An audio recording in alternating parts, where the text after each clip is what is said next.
আপনার জন্য পরের প্রশ্ন হলো, রাসূল সাল্লাল্লাহু আলাইহি ওয়াসাল্লাম বীরে মাউনার ঘটনায় সুনির্দিষ্ট গোত্রকে বদদুয়া করার ক্ষেত্রে কোন নবীর প্রসঙ্গ এনেছিলেন? এ নূহ আলাইহিস সালাম, বি ইউনূস আলাইহিস সালাম, সি ইউসুফ আলাইহিস সালাম, ডি মূসা আলাইহিস সালাম। আমি উত্তর হিসেবে বেছে নিচ্ছি এ নূহ আলাইহিস সালাম। এ নূহ আলাইহিস সালাম। আপনি কি নিশ্চিত হয়ে বললেন, না এটাও চিন্তা ভাবনা করে বলছেন? চিন্তা ভাবনা করে। চিন্তা ভাবনা করে বলছেন। আচ্ছা, আমি কি ফ্রিজ করে দেবো নাকি আপনার কোনো লাইফ লাইন আপনি ব্যবহার করবেন?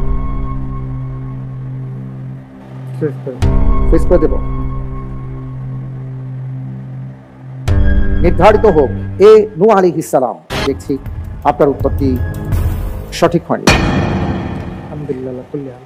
সঠিক উত্তর ছিল রাসূল সাল্লাল্লাহু আলাইহি সাল্লাম ইউসুফ আলাইহিস সালামের প্রসঙ্গে এনেছিলেন।